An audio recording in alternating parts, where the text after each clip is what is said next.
Alright, so we played our Pathfinder game on Saturday, and I had a good time. I think everyone else had a good time. We had a new player. Dustin joined us and was playing a fighter who had his vocal cords damaged, and so he can't talk. Now, that's fine. The thing that concerns me is he contributed ideas at key points and I just kind of went with it, but after thinking about the session, I probably shouldn't have allowed it. I don't know how I'm going to handle it. I've never had a character who couldn't talk.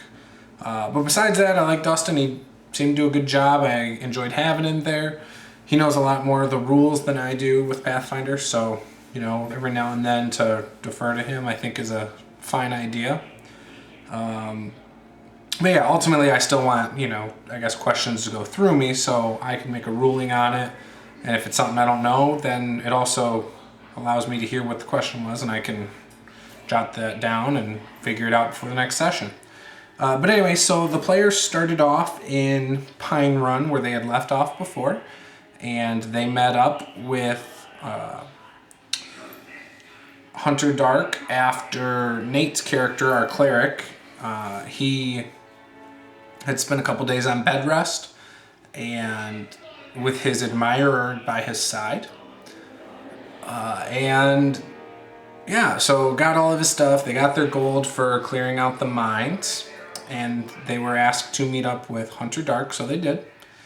And he asked them if they would be willing to escort their merchant to Brower Hans and negotiate potential trade between Pine Run and Brower Hans for trading their ore again.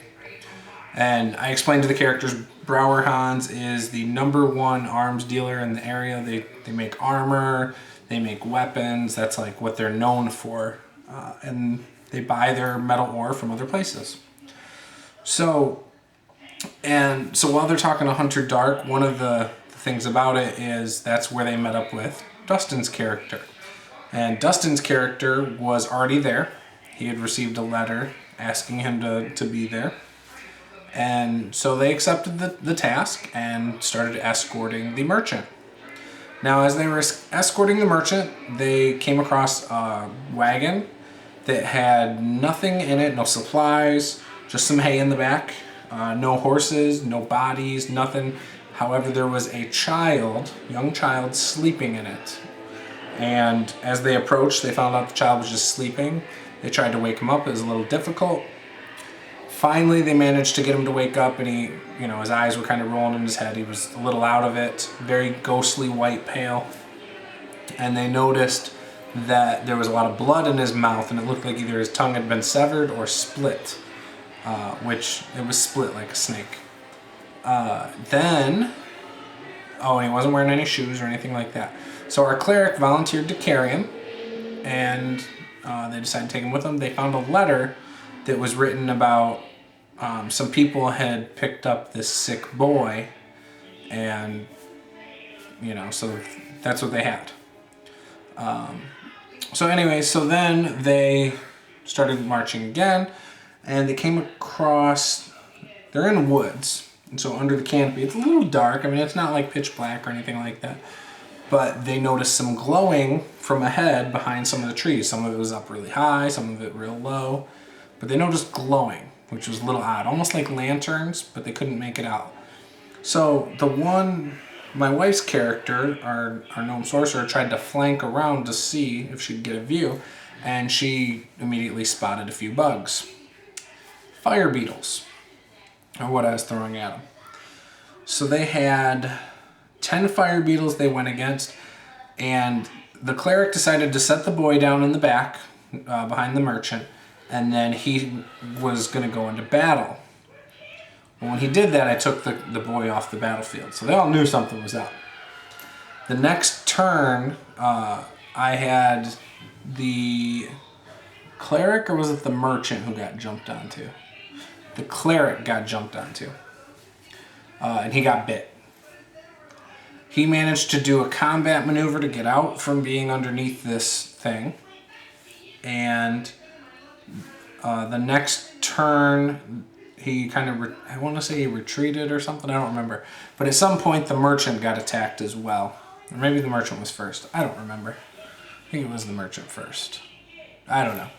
Anyways, so they took care of the bugs, they took care of the boy, and when they were taking care of the bugs, my wife's character does fire, and Nate's character does lightning bolts.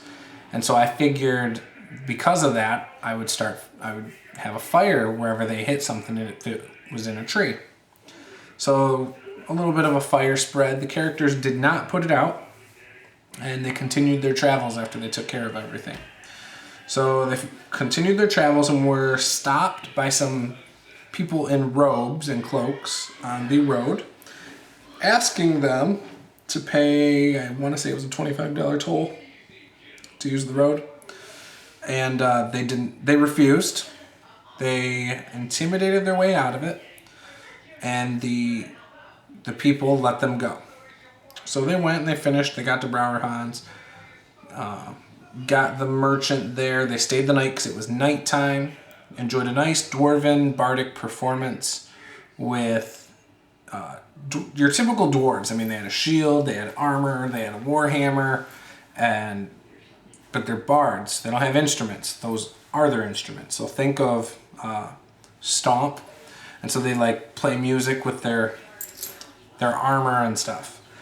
And I told the players to imagine them kind of being like from the movie The Hobbit, the first one, where they're doing the dishes and not even looking where they're throwing things, and guys aren't even looking and they're catching things. So imagine it like that. So they're doing stuff like that. Players seem to enjoy it. And then, all of them went to bed at a reasonable time except for our fighter, who decided to stay up. And he had a couple drinks, failed a con check, decided to go outside and sleep. And when he slept half out of some bushes, so his feet were out of some bushes. The rest of him was kind of hidden in the bushes. And so I had him get taken into jail by the town guard for sleeping in public. I told him, because they were in a walled-in city, and basically it was a nice uppity area, and that's something they looked down on. So he got taken to jail, but because he escorted the people there for business, and a possible alliance between the two towns, he was not charged for his night there, and just got a warning. So that's where we left off there. But then the next morning they all met up with the merchant. The merchant had to go back and do some more, or was that the case? I think the merchant had to do a little bit more work. They ended up going back for those bandits. And where those bandits were before, they noticed some tracking. They did some tracking and found out just off the path there was a cave, and that's where the bandits' hideout was. They approached. They saw two of them holding spears ready to throw them, because obviously they heard something, and standing at the mouth of the cave, and the players attacked right away without being attacked themselves. They killed all of them but one. There were 11 in total. One of them was a big baddie with a giant warhammer. But yeah, so they killed 10 of them. There was a female that they let live long enough to interrogate her. They found enough information, and during the interrogation, that these were actually Sandstrom military members of some type.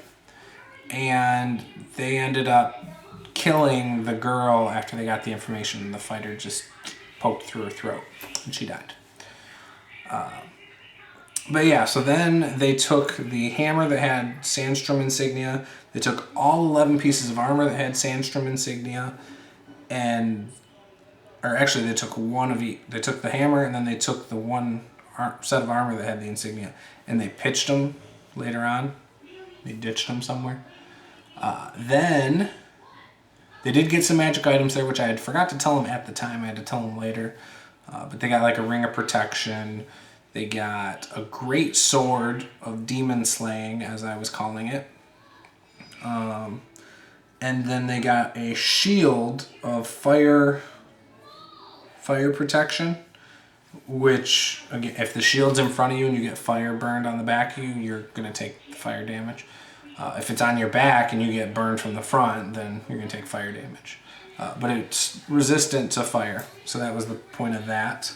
And then they also found 2 mugs with boar skin around them and boar husks for the handle that were magical and kept drinks very cold. So that was the random magical item I gave them. And yeah, so then they got back to Brower Hans. The merchant finally finished what she was doing. They escorted her back after our gnome sorcerer kind of ticked off one of the merchants and said that, well, she ordered a alchemy lab, which is extremely heavy, and so somebody would have to carry it. So she was going to pay extra for delivery, but she managed to diplomacy her way out of that. But she told him that she wanted it within a week, and no ifs, ands, or buts, it better be there in a week. And she ticked the dwarf off. So anyways, they went and met up with their merchant friend, and while they were meeting with their merchant friend, that's when, nothing really, they told the merchant what happened in a private room at the Silver Prophet Lodge at Brower Hans. They told her what had happened, and she told them they should keep it secret and not let Brower Hans know that the roads were patrolled by Sandstrom people, because that road is directly between Pine Run and Brower Hans. And if Brower Hans suspects any foul play, they might not deal with Pine Run, and they also don't want to start a war with Sandstrom. So there's a little bit of political intrigue going on at the moment. But yeah, so then the players went back to Pine Run. They ran across a couple monsters that were in shackles and had fresh scars. One of the players assumed it was they had been like fighting each other, but they fought a few of those, and then after that battle is when I told them about the magic items. And I meant to let them level up in town that morning, and I forgot, and so I let them level up and told them that they had leveled up before, back when they were in town. Just because I like to let people level up when there's a little bit of a downtime. So, if you're resting at night in a town and you're safe. So after everyone says if they're doing night watch or things like that. Not necessarily at a campsite. I don't know if I like that. But I like the idea of being able to level up in a town. So anytime you're in a town, even if it's just for a night, as long as you are safe. And so that's why when I do the leveling up, it's going to be after everyone says, yeah, we're going to sleep, then they can level up. So it's more so like you're leveling up in the morning as opposed to the night before you sleep. So if there's an encounter in the middle of the night, you're going to get hurt, and you're actually not going to be able to level up the next morning. You're going to have to wait until the following night. So that's kind of how that's going to go. But yeah, so they fought those things, killed them quick, and I actually gave them pretty decent stats, those monsters, but they killed them quick.